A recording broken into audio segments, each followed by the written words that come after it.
Hi, welcome to NAB 2023. I'm here in the Epiphan booth with a live studio. We're really excited to introduce some big announcements today, and I'm so glad that you're able to make it. You know, year over year, Epiphan has done some incredible announcements at this event. It started last year with Unify, the virtual production workplace that we've created. Epiphan Connect for Microsoft Teams, bringing in hybrid workflows and turning in green rooms for anyone. And it also included a lot of new customers coming in and leveraging those technologies in new and exciting ways. I'd love to just highlight a few of those. It starts with Spanish rap battles, live streaming around the world to millions of members via Unify in the cloud. It includes the San Diego Housing Commission using Pearl 2's onsite with Epiphan Connect to bring in remote commissioners to engage with their constituents in meaningful ways.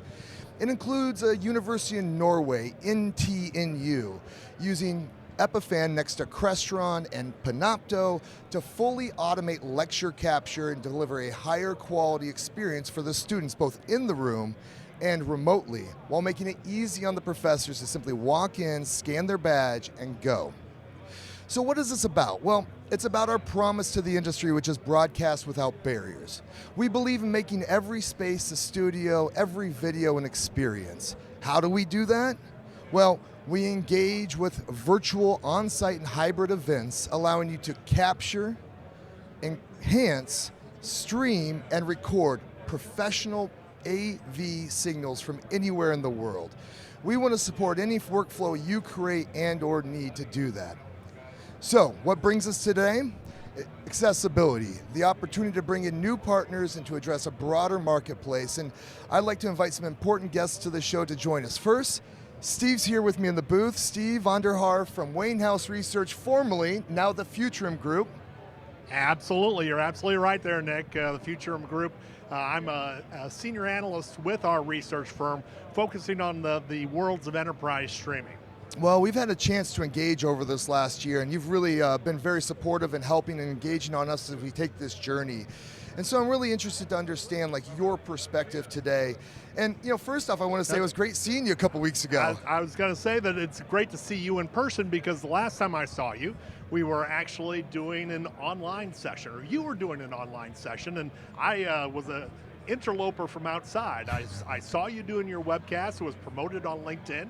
I hopped into the webcast. You had some great information. I needed to follow up with some questions for a research report that I needed to write. So typically in a webcast type of setting, you'll type your question away and send it to a presenter. But this time I was able to turn on my camera and I was popped into a green room.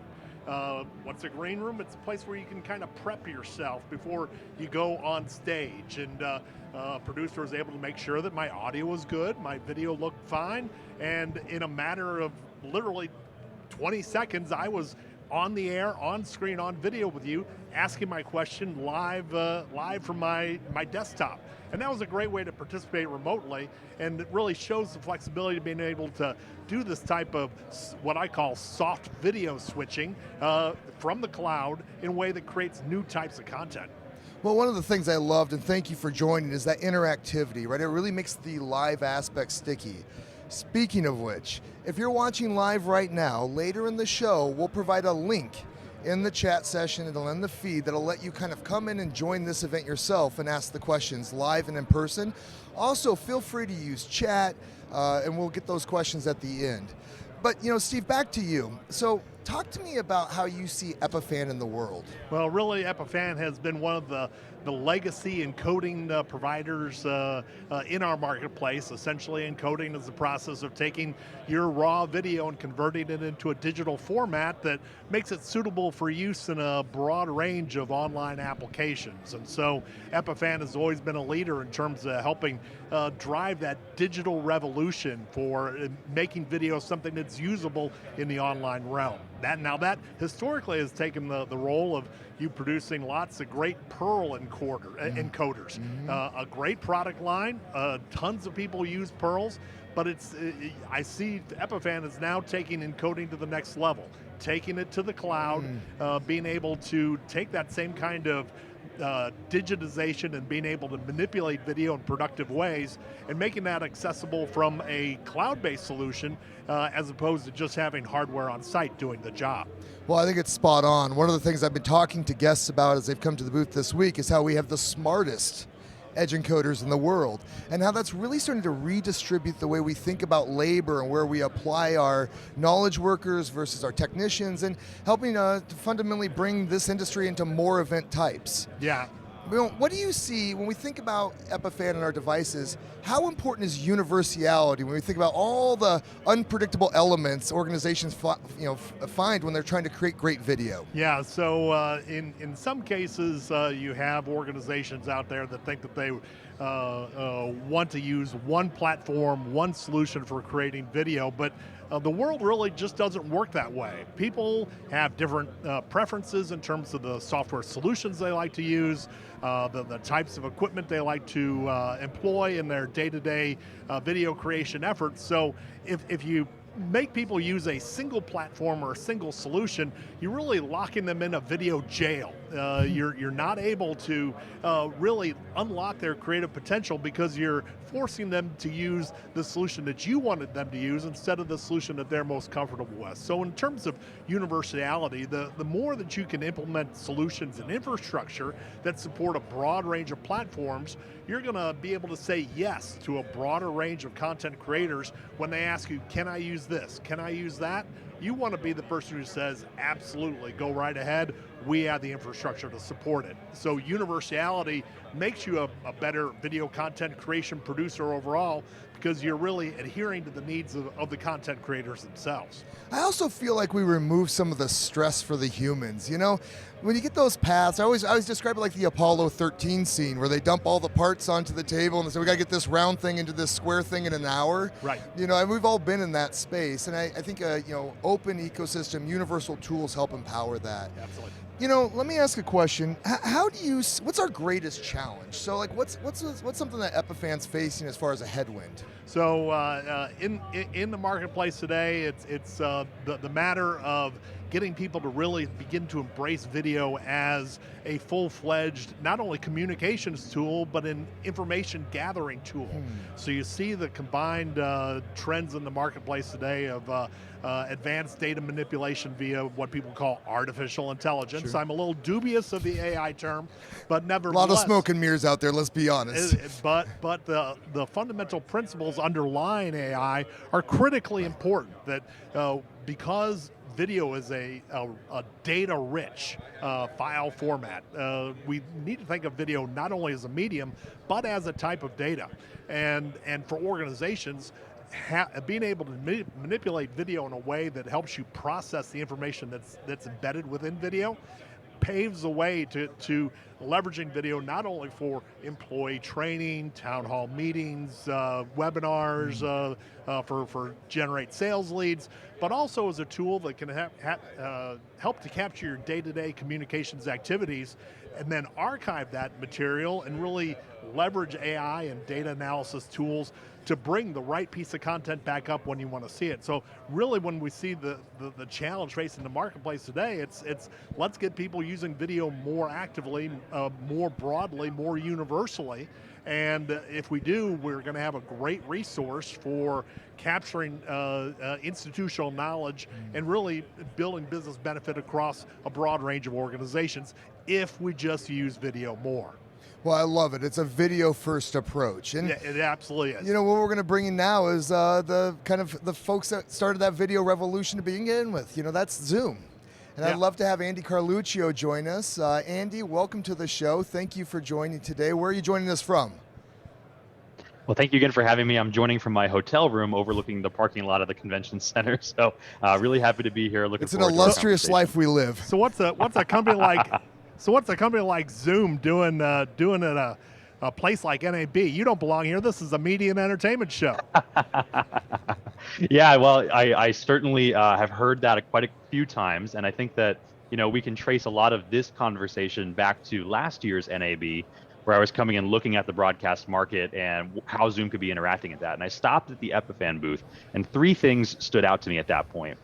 First, Unify, and what that offers in a cloud-first video production workflow, where you have the ability to do high-scale, remote access, redundancy, and all of that management directly within a cloud portal. That was super interesting to me.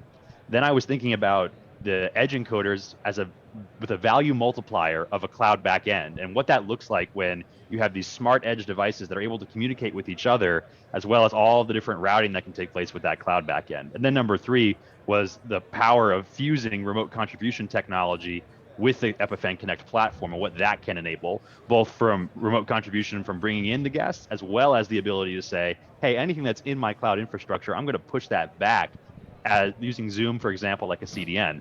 So those three things really stood out to me, and we started that conversation. I'm so excited to be landing where we are today with Epiphan on this project. So Andy, we know Zoom is the purveyor, really one of the pioneers of the online meeting space, and you've been taking a lot of efforts in the past year or so as Zoom organizationally to expand your realm into unified communications, contact center, really becoming an enterprise-grade collaboration platform. But what I'm seeing also is that you also have an interest in doing live events. And tell me a little bit about what you're doing in the live event realm, and is that really an area of focus for Zoom moving forward? Absolutely. So as you identified, Zoom is about more than meetings. It's about connection and all the different ways that we connect to each other. And Zoom is trying to provide solutions that allow us to connect outside of the boundaries of time and space, if you will. So what's exciting to me about that in the event vertical is how we can enable global audience engagement, where I really think we're entering into the age of interactivity. And I think Zoom can be a core component of how we power that. So in terms of what we're actually doing to help achieve that, we're taking the technology that we built both for our core products as well as for our production tools, and we've opened them up to developers. We just announced this on Friday. So now developers can go grab our SDKs and our APIs and really utilize the Zoom developer platform to enable this video technology within their products. This allows us to leverage the industry experience of established names like Epiphan and use our core video technology to create superpowers for producers through working together. And Nick, from an Epiphan perspective, why does it benefit Epiphan to be hitching its wagon to these guys at Zoom? Well, I mean, it's obvious, right? Zoom has a massive reach, and their accessibility is unparalleled in the sense that, everyone understands how to use that interface and how to very quickly connect. And that, I love the idea that Andy just said. That's a superpower, right? That allows these producers to unlock entirely new types of events in entirely new ways. And it goes back to what I said earlier. That's really that idea of broadcast without barriers. That's that idea of taking every Zoom room in the world and making that a studio. It's about taking every Zoom call and turning it into a video experience, supporting kind of that Zoom event space that Andy described. So let me give you a sense, by the way, and for our audience, what's going on in the background. Right now, this show, you and I are here in Las Vegas. Andy's at his hotel staring at the parking lot. And we got Dan Wallace back in Ottawa, Canada. So we don't bring our producers on site. We remotely produce the events. And if you look at his screen right now, you'll see he's got Zoom on the left side of his screen. He's got Connect on the right.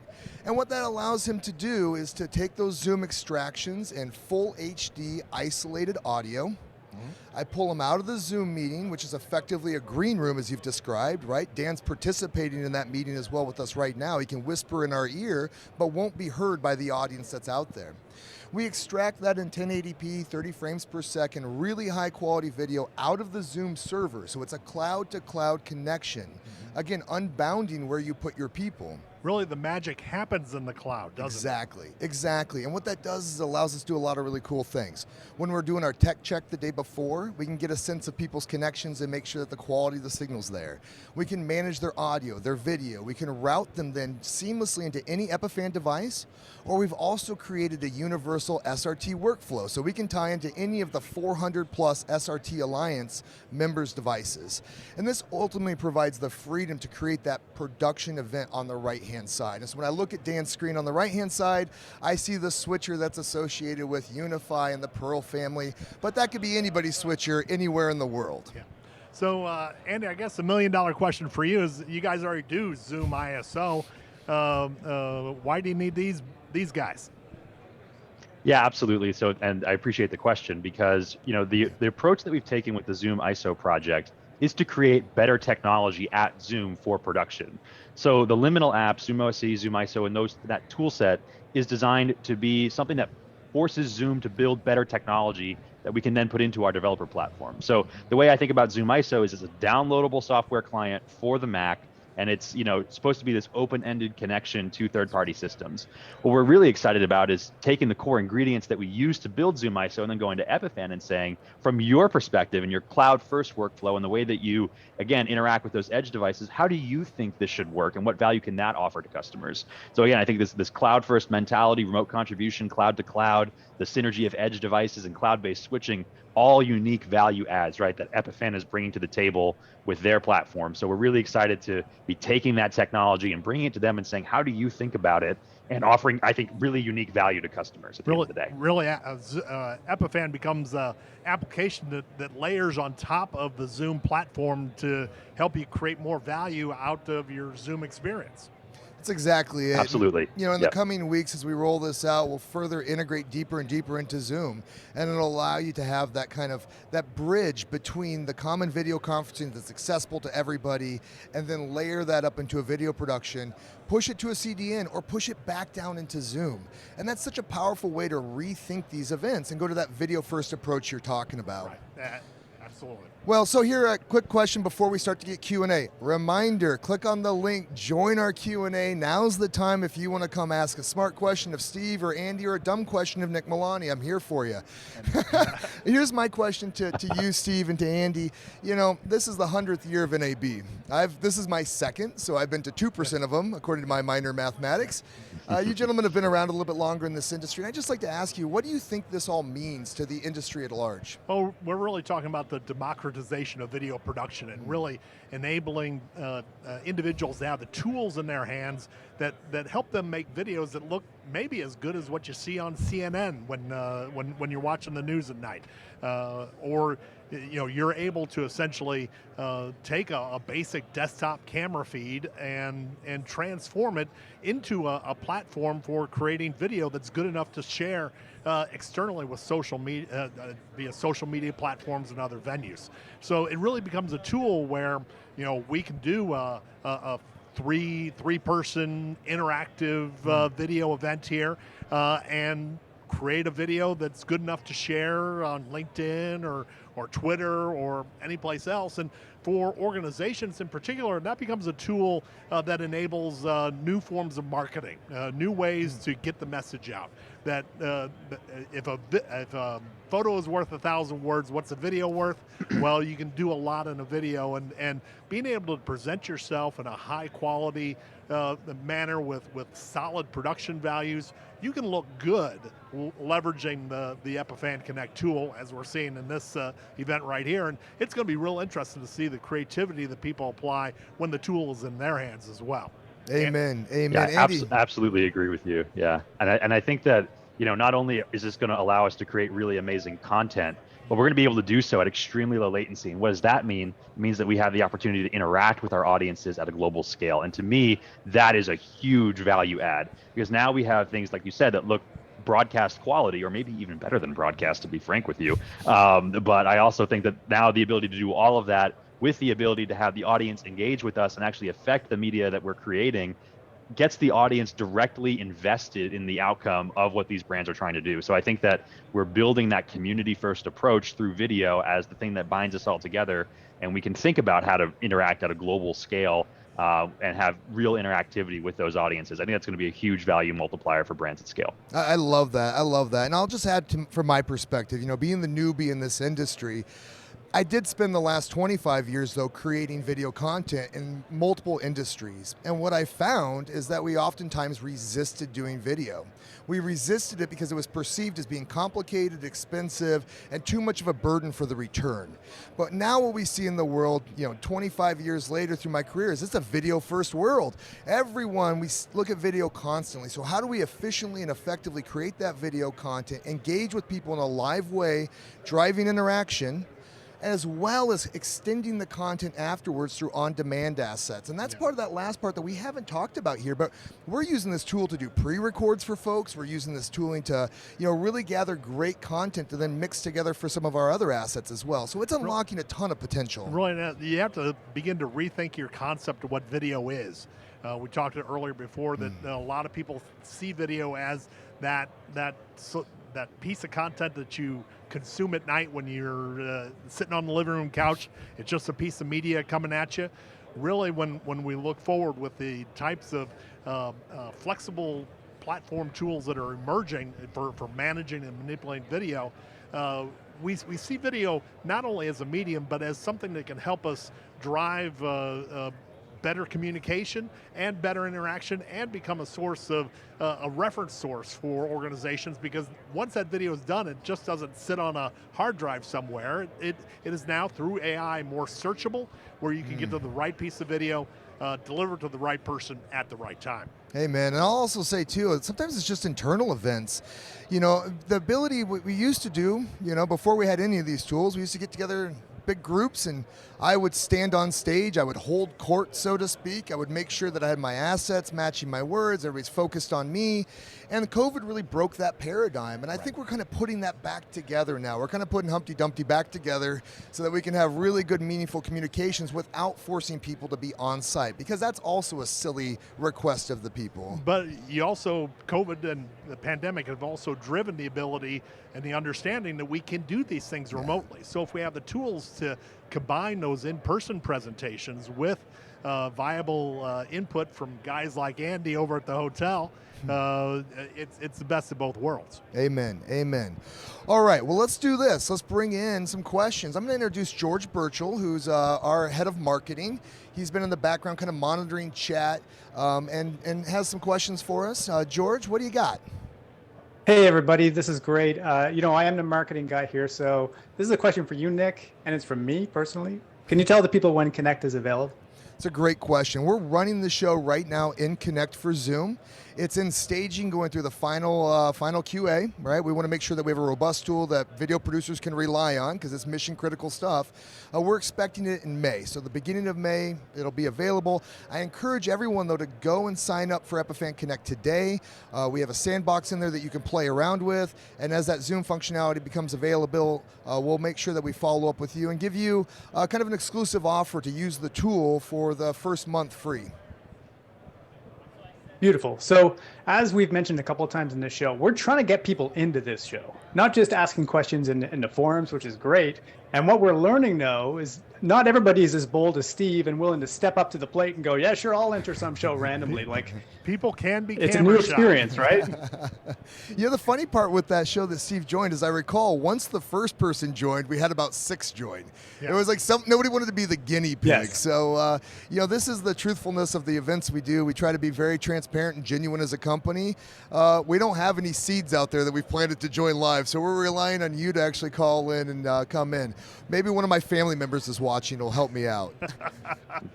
Yeah. So until we get some more Milanis in our other green room area, which we'll pull over into this show, we do have a lot of comments coming in the chat, which is great. Great.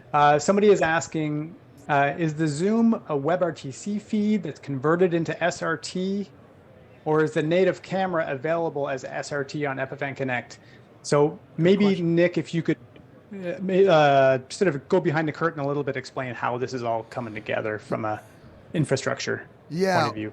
Yeah, I mean, Andy, honestly, with the meeting SDK is the backbone of this, right? What we do is we take the meeting SDK and the feeds that come out of it, and what we ultimately do is convert that and transcode it into SRT in an isolated format that's stable and capable of being supported by any workflow. You know, my understanding, that magic, though, happens at the cloud-to-cloud level when we extract out from Zoom. And maybe, Andy, you can give a little bit of sense of the contrast between a WebRTC workflow and a Zoom workflow. Right. So unlike, WebRTC, which is really going to be more of like your browser type of experience where you're going to go to some URL and then you're going to, try to convince your Chrome browser to find your camera and microphone. I think we've all been through that. Zoom is a client-based approach. So it has its own video infrastructure that we've built out to make things seamless, to make it, easier to traverse complex network situations, enterprise, communications type setups, as well as the individual consumer's home kit. So the idea here is that we're taking the same core technology that we use to build the Zoom client, and we've made that available to Epiphan. Epiphan can join that and pull out the individual video and audio feeds from our reflector unit, again, doing that cloud-to-cloud transfer. So you're not, screen scraping or doing things like that. You're actually getting the full quality, full frame rate, full color space fidelity that we had in our Zoom infrastructure, and that's going right over to Epiphan, and then they can do the conversion to SRT and other tools like that.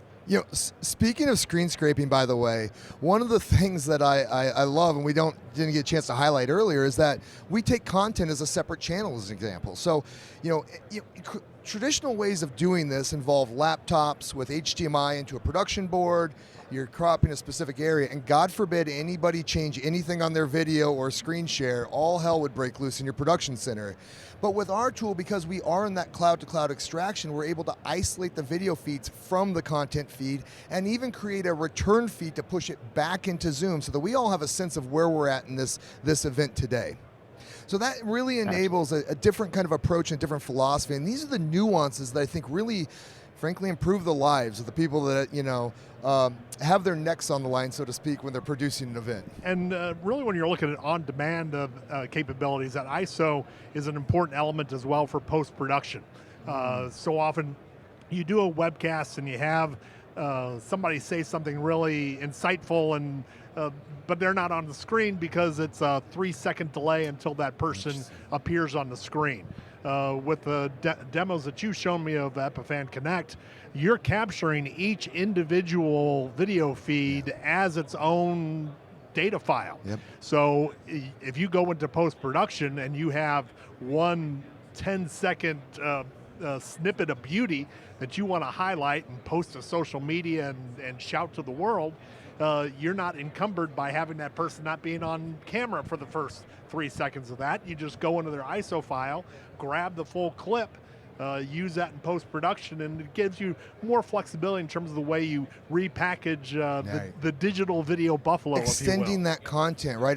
We do all this work to build today, and you're absolutely right. There will be lots of cut downs of this video because we'll extract brilliant comments from all of us and then serve that back to the community to help them understand their journey as they're asking questions. I think it's a brilliant point. Yep. George, I see somebody in our green room. It looks like somebody was brave enough to join. All right. Yeah, we have our first guinea pig ready to go. We have Paolo joining us.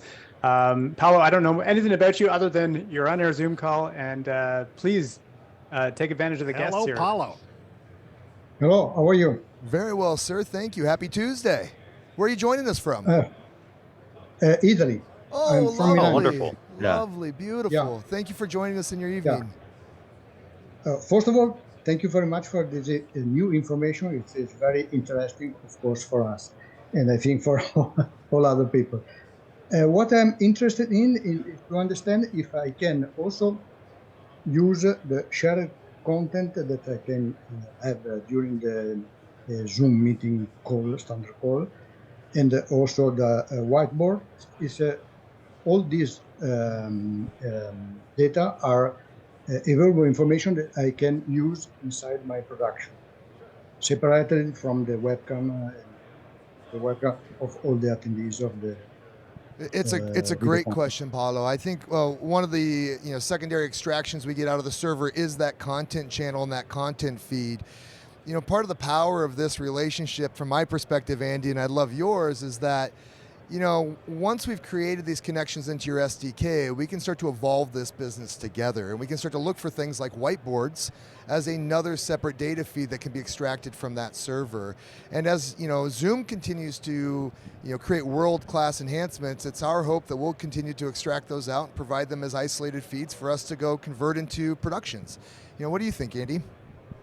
Yeah, absolutely. So to the question, yeah, we do have that shared data channel. So whether you're sharing a video or slides or even some whiteboarding capabilities show up in that data feed that we can then pull out separately from the presenters. The other thing that's really cool about it is it also captures annotations. So you can have one person sharing and then other people writing on it and doing that, and then that shows up all in the image that comes back into Epiphan's Connect system. So yeah, it can be an interactive shared experience. You can do things like remote slide control, all of that stuff that's available inside of Zoom.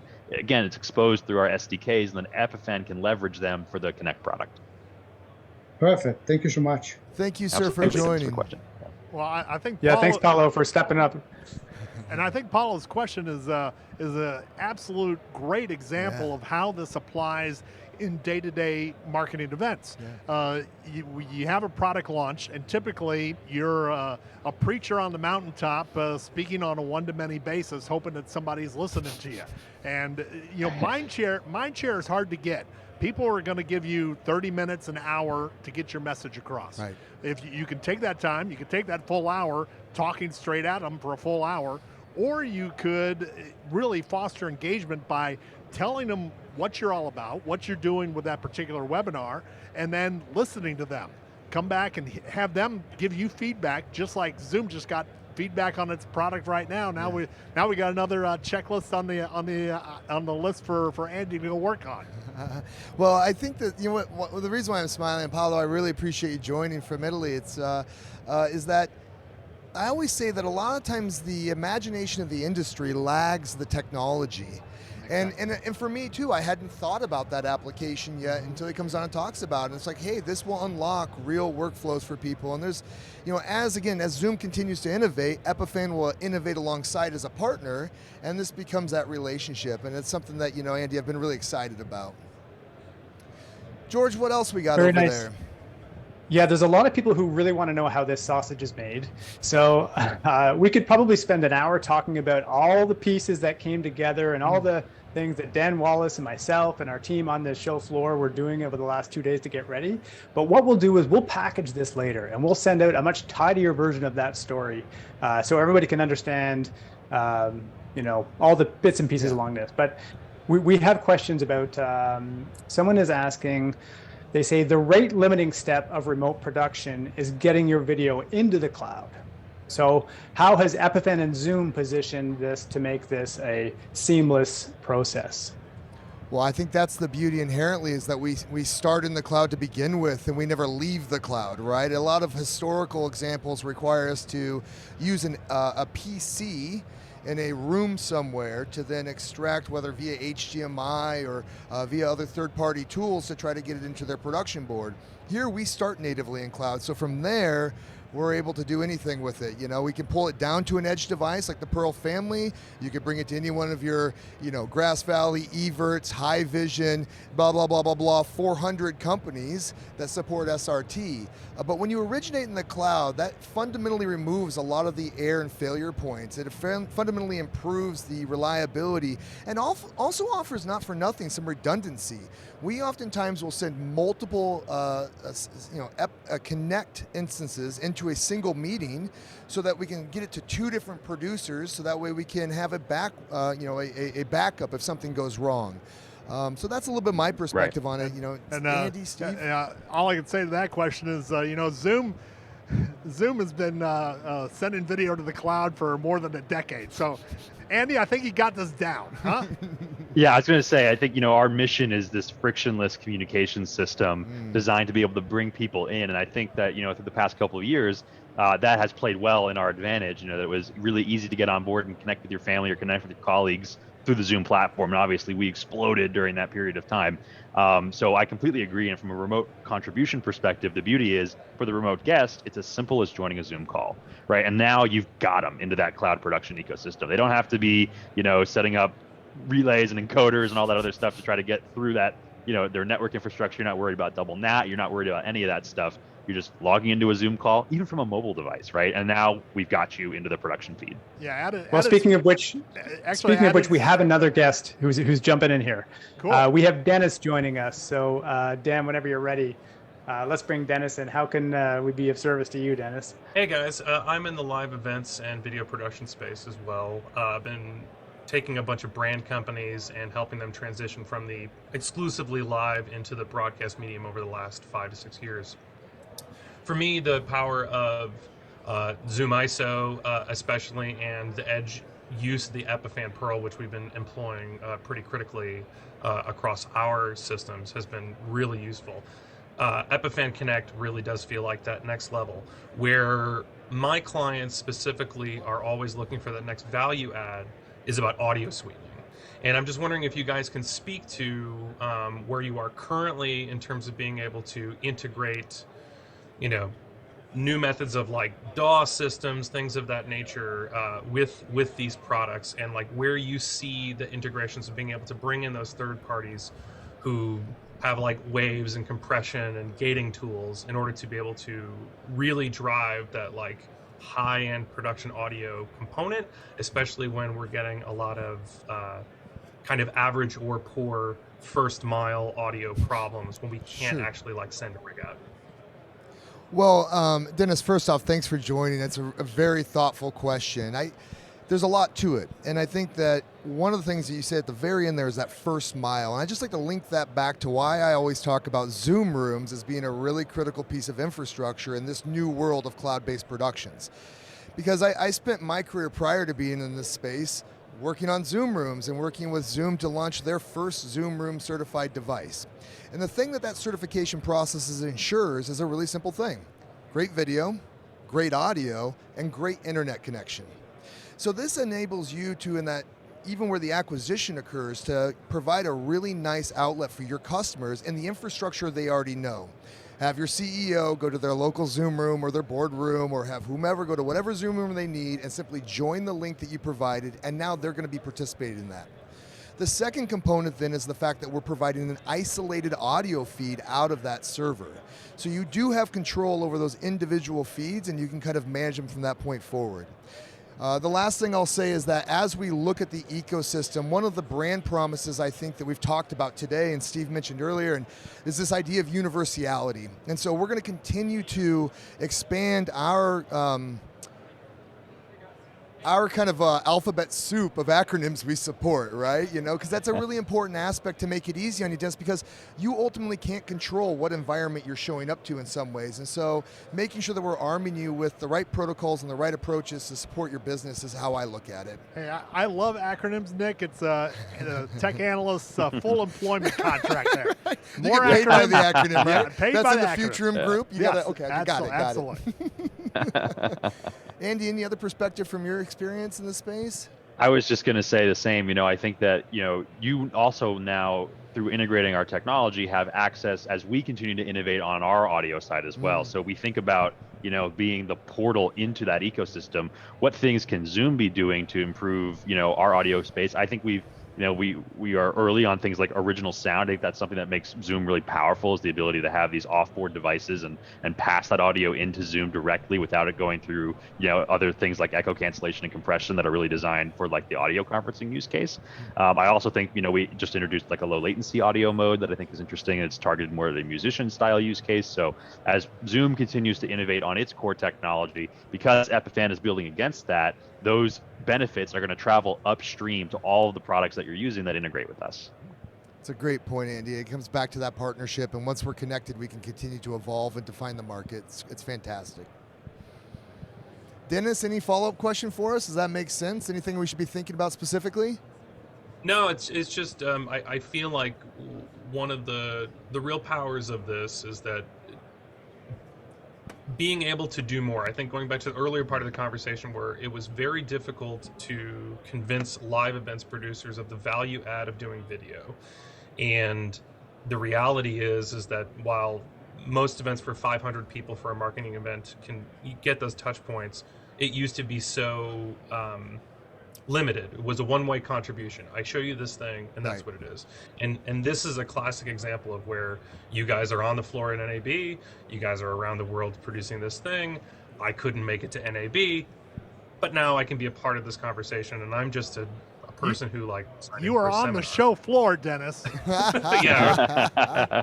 Doesn't get closer than this. Yeah. I know, but I think that this this nature of being able to democratize and decentralize this workflow is really critical for being able to say like, hey, even your town halls, your small meeting spaces where you feel like there isn't a huge benefit to bringing a full crew, well, you don't have to. Now we're talking about bringing a much smaller thing, and let's say you're doing a meeting in a coffee shop for like 50 people, but you're a Fortune 500 company, and you're like, this is a B2C and B2B relationship. It's got to look good. It's got to feel good, but I can't spend 50 grand on this That's job. exactly it. How can I send a guy or two, set up a thing, get it in, pump it into the cloud, and get the full broadcast experience without having to drive an entire team, plus also being able to leverage a lot of this technology that we bought in the midst of the pandemic. Right. And these like building the plane as we fly it scenarios, going, okay, great, now I have all these things back at home. What am I going to do with it? How am I going to like elevate to the next level, and then continue to leverage the spend that I've currently made, you know, onto the next phase of things. So I think that this is super useful for people like me and my clients. Well, thank you, Dennis. I think that it's great to hear from you, and great to hear that our vision of the products also align with your needs, because we're ultimately in service to you, right? We're trying to empower your business to generate revenue in new ways. And I think what you're highlighting there, and something that I talk about a lot, is there's this massive video gap between what we considered live events and video conferencing, and there's an entire richness of experiences that can be created there if we just think about reassigning kind of the commercial value, the way we assign our labor to it. There's a lot of opportunity to really elevate companies and help them. And I hope that as you continue to provide those services to your employees or to your customers, you see this as an invaluable tool for it. The beauty, since you are a Pearl user, I'll just say a little bit of a peek behind the scene. The way that you get into this so quickly is that Dan Wallace has a layout set up with you as a guest slot. So all we simply do is we take and change that SRT feed based on the person that's coming over from that green room as they enter in. And this allows us to very quickly and efficiently bring in guests into a spot where we know how to engage and we can have these meaningful conversations. So that's a little bit of the motion that we'll highlight in the follow-up materials to show all of you how we did this, but it's a really powerful interactive dynamic. And I think what we talk about here and what I'm excited about is live engagement drives live viewership.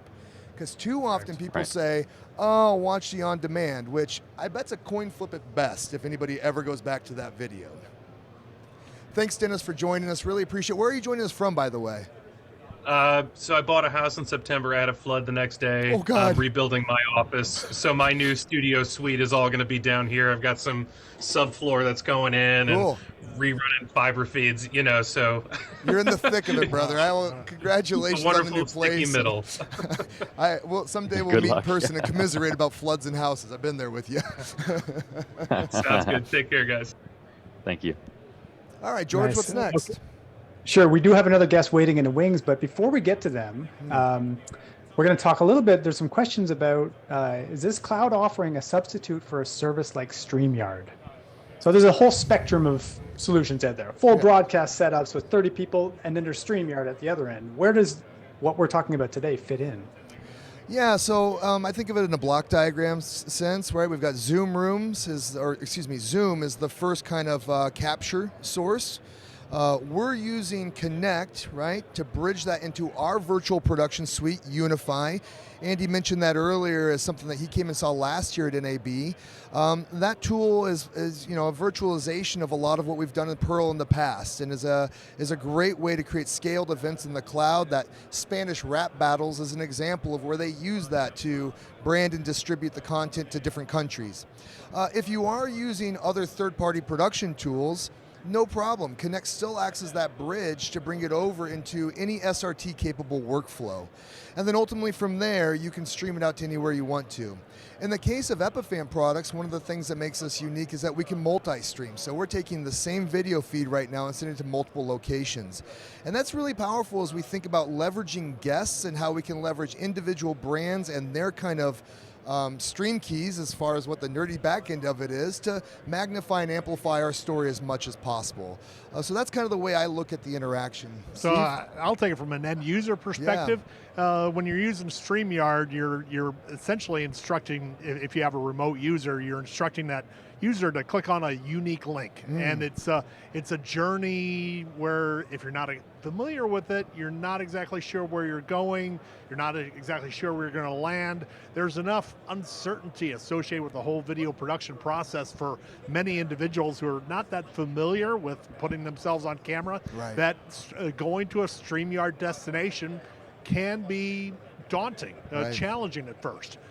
In contrast, if you're using something that's baked into a Zoom client, for instance, people generally have experienced a Zoom meeting, or at least those who are familiar with online video, and if you called your grandma with Zoom, you probably have More importantly, if your grandma called you. Exactly. That's the accessibility we're talking about. Exactly, and you're familiar, so you're able to talk to the less skilled presenter, getting them started. It's easy to have them click that Zoom link instead of clicking the Streamyard link. Amen. Amen. Well, speaking of which, we have another person who clicked on that Zoom link. So we have Rolando, who's going to, did I get your name right? Rolando's joining us. Yeah. Rolando's stepping on my corner with a background that's arguably a lot better than mine. So welcome to the show. I love Rolando. how you guys got your Oh, theme thank right you for today. having me. This is pretty awesome what you guys are doing here. Great audio, video-wise, too, there. it seems like. Thank you. Yeah. Thank you. Thank you. It's I'm really a newbie. I took a collection of a few things from around the house and just bought a couple of $10 lights from Amazon to kind of give it that mood. Yeah, amen. But You're hey, you killing know it. what? It's great. Yeah. That's right. First step is caring. You got to care enough to do it, and then all of a sudden we start to up our production value. And Rolando, one of the things I want to just touch on there, because I always come back to the humans, is like more and more people are investing in that because it's your personal brand, and it's also the reflection of your corporate brand. And when we get those combinations 100%. right, we know that we're then setting a standard for everyone else, our clients, our customers, and I think that's important. So bravo. It's the new suit and tie. It's the digital. Oh, presence good of one, that, Andy. yeah. Good one. Say that again. I don't know if everybody heard it. What was that, Andy? It's the new the way that you appear inside of this platform is the new suit and tie, right? And it's the things that give us authority in these and maybe it's not the way the world should work, right? The way that we appear, but it is the reality, right? And that if you come in with really high quality video and audio, you sit in a different place in these meetings than others do who are just coming in from a laptop mic and webcam. Yeah. 100%. I had spoke to a guy at IBM. This was towards the beginning of the pandemic. And as it was rolling on, he said to me they were fully invested in video and they were doing a lot of things to upgrade what they were doing in terms of video and doing live stuff. But what they basically were saying was that, like you said, this is going to be your new signature card, your new calling card, your video and what you look like. And people still consume things with their eyes, although they're more forgiving, for the dog barking. People are still bothered by seeing up the nose shots, right? Yep. And less than favorable audio, right? Really grainy video. And so people are going to want to invest because it is your brand, like you said, and that's exactly what I've done. I do some podcasting as well, so it comes with the territory now. Amen. But the question I had was to piggyback a little bit on what you said about Streamyard, because we've been using different platforms like that over the last 3 years to really engage with guests, interview them and whatnot. And I'm really interested because I'm talking to you and coming through you with an Epiphan product attached to a Sony camera right now. Great. Capture card. Thank you for your business. You're welcome. And I wanted to know, as you roll out this platform, it seems like the Zoom client, I'll call it a Zoom client, will be the way how people log in and get started. And so Zoom, because they're here today, is that the only partner that you're going to have? Because like for us, we've used some of the other like StreamYards and whatnot. We also use Zoom for conference calls and that kind of thing.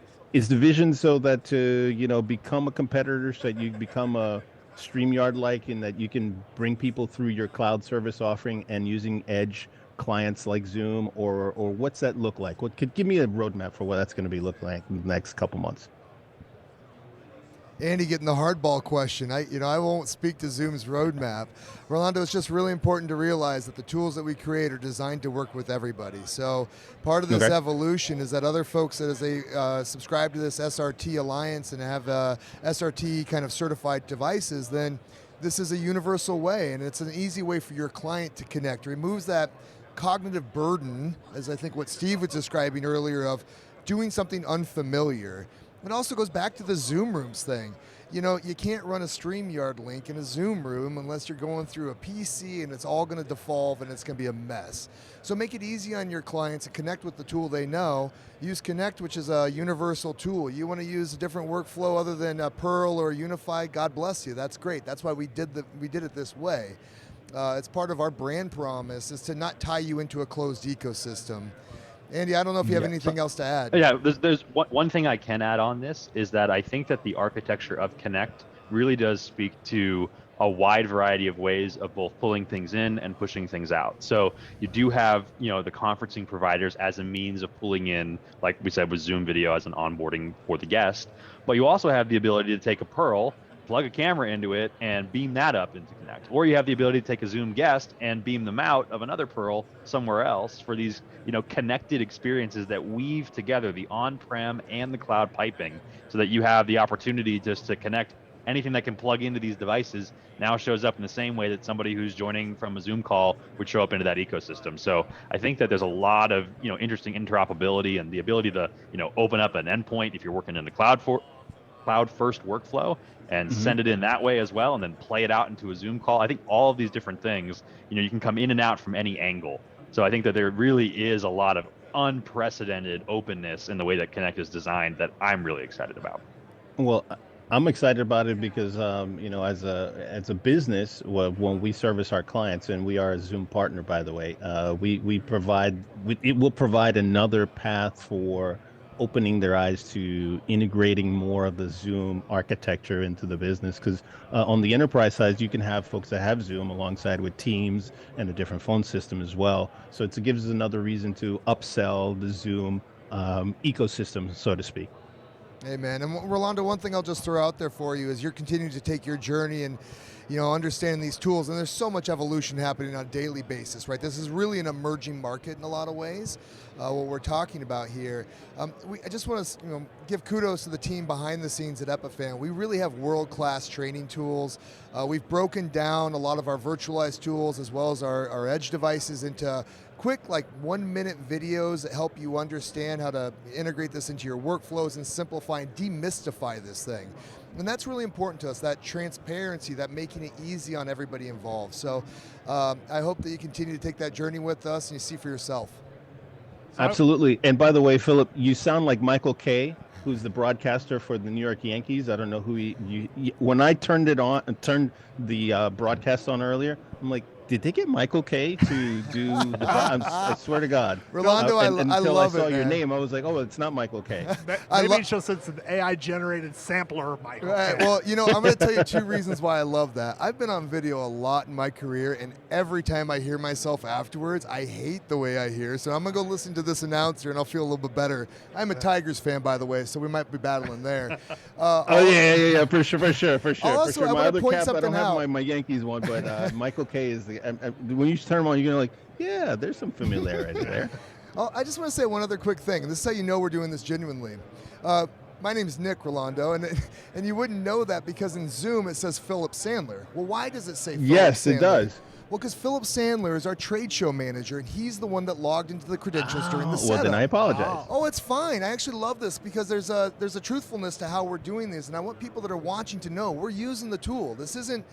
That's right, Philip. This isn't tell. This is show. Yeah. And there's some of that clumsiness that comes along with it. And I'm here for it, and I love that. So thank you so much, Rolando, for joining. Thank you for your support, and we look forward to supporting you as you continue to grow your business and evolve. Awesome. No, thank you. Thanks for having me. Have a good one. Actually, I wanted to nice build to off meet you. Rolando and ask Andy a quick question. Can Zoom Rooms become a broadcast studio if you combine it with Connect? Absolutely. So anywhere that you have an endpoint, right, that can pull into our ecosystem, you've got a studio. Yeah. And that's the value multiplier that I think that a cloud-based solution like Unify can have, is that anybody, even a mobile user, right, who's out and about, and you want to get that feed from on site and get that back into the studio, get that firsthand connection. Yeah. I think that's a huge value add as well. So yeah, Zoom Rooms, and as Nick talked about, the certification process and things like that, Zoom is paying attention to quality for both video and audio as well as the connection, right? So you can feel comfortable that when you walk into a Zoom Room space, you're going to present yourself in a good way when it comes into the remote contribution side for a cloud-based production. Yeah, listen up, resellers, right? Well, and I really, I'll tell you, the thing for me is there's so much uncertainty when you're trying to pull these events together. And what Zoom Room represents to me is a safe space. It's like if you can just coach your customers to go to Zoom Rooms, you remove so much variability in this entire equation.